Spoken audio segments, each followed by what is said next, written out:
কেশবপুর নামের একটা ছোট্ট গ্রামে রাজুর পরিবার ছিল। তবে রাজুর পরিবারে ছিল রাজু এবং রাজুর স্ত্রী আর রাজুর বয়স্ক মা। তবে রাজুর স্ত্রী ছিল যেমনই সুন্দর তেমনই লম্বা ঘন চুল ছিল, তাই সেই কারণে তার অনেক অহংকার ছিল।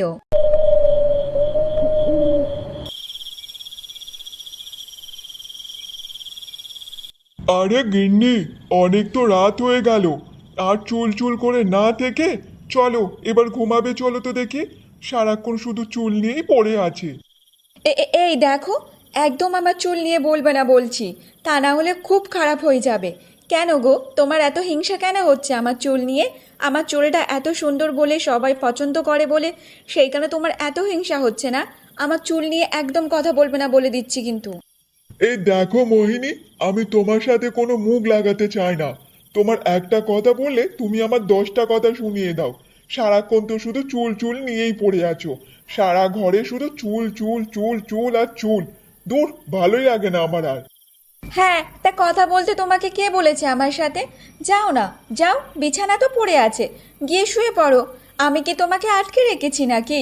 আমি যদি এখন গিয়ে শুয়ে পড়ি চুল টুল না বেঁধে, তাহলে আমার চুলটা যে নষ্ট হয়ে যাবে। আমার এত সুন্দর চুল আমি এমনভাবে নষ্ট করতে চাই না। চত্ব সব।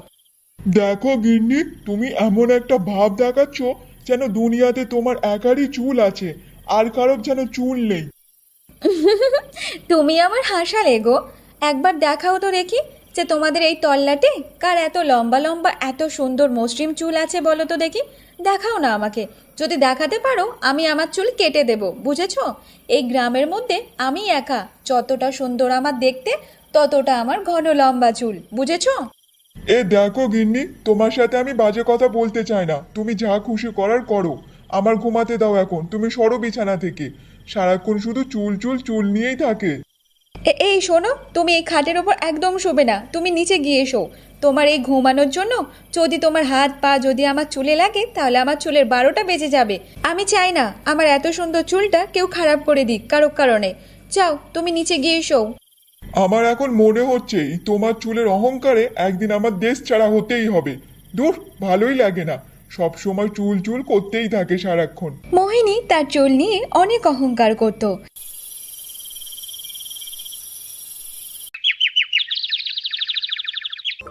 আমার এত সুন্দর লম্বা চুল দেখলে আমার নিজেরই লোভ লাগে।